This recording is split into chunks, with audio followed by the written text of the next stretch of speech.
Vacation! Disasters! Vacations are fun and great and all that wonderful stuff, but stuff happens. When stuff happens, they happen on vacations. We're going to be talking about a few of those very true stories that have happened to me and my family. But first and foremost, the flu before Florida.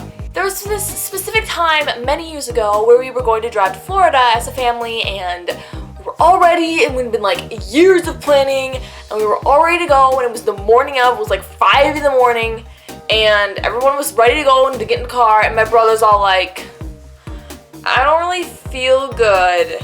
That is not what you want to hear before you go on vacation. Needless to say, he got the flu, and we didn't go at all. And then like the whole family got the flu, and it took like 2 weeks for it to finally cycle out. We did eventually go on that vacation. It just took a longer time to get there.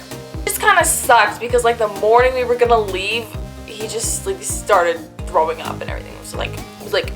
It was like not okay. So if you think it can't get much worse than that, it can. We were on our way to Lake Superior one time with my family, and my sister started getting a stomach ache. We'd just be like, oh yeah, she's probably car sick, it's probably not a big deal.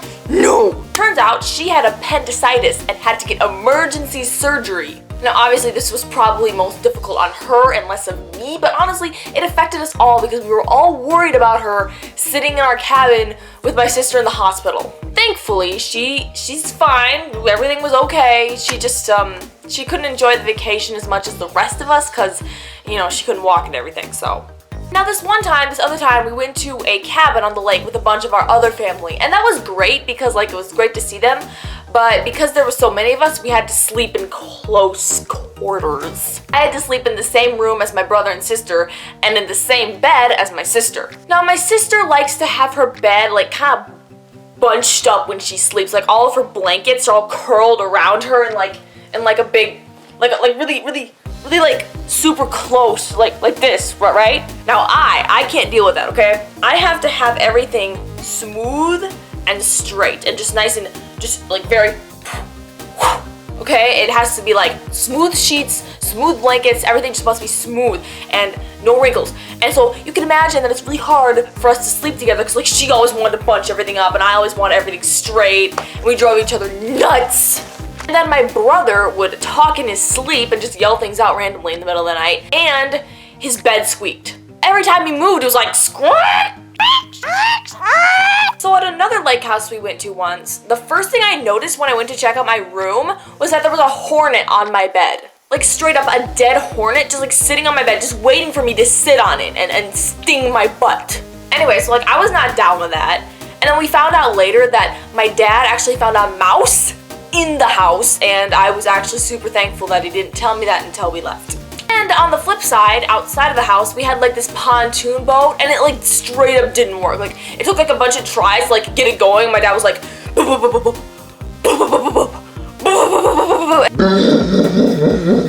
so finally we got out to the lake, right? And then it would die, and we were stranded like in the middle of the lake, and we all like freaked out a little inside. He eventually got it working, getting back to shore, but I was like always scared to go on it because I'd afraid to get stranded and have to like die out in the middle of the lake. You know, for like 3 nights I slept with my sheets underneath me. I slept like with just the comforter because I didn't even notice the sheets were there. So I just thought that there was like no sheets, and I just slept with the comforter, and it was like, okay. Well, the last little disaster I want to talk about is we were on our way to Florida just a couple years ago, like when I was in 8th grade. I'm in 10th grade now. And we were driving there, and I started getting like a really bad sore throat. It was really bad. And so he actually ended up giving me some ibuprofen to try to help it, but it really didn't. And so like we stopped at this hotel after getting like all caught up in traffic and this big parade that was going on, and like after 12 hours straight of just driving, we finally stopped at the hotel, and I woke up in the middle of the night at that hotel, and I was like, oh no, like this, no. Like, you know how you get that feeling in your stomach when you're just gonna hurl, it's just, you're gonna throw up, it's gonna happen.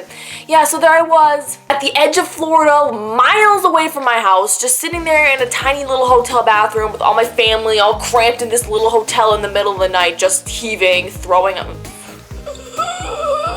Oh bad. Straight up, my dad was like, yeah, just wake me up when this whole thing is over. And we like straight up like considered canceling this entire vacation because of it. Now thankfully we didn't, because it was just like one night that I was sick and then everything was fine. But then we had to get in the car and like it was super close quarters, you know, we were driving there and I was like, oh yeah, just everyone just don't get near me, you're all gonna get sick. And once again, vacations are great, and honestly all these vacations, they were really great times. Like we did have a really good time on all of these vacations I just mentioned and more.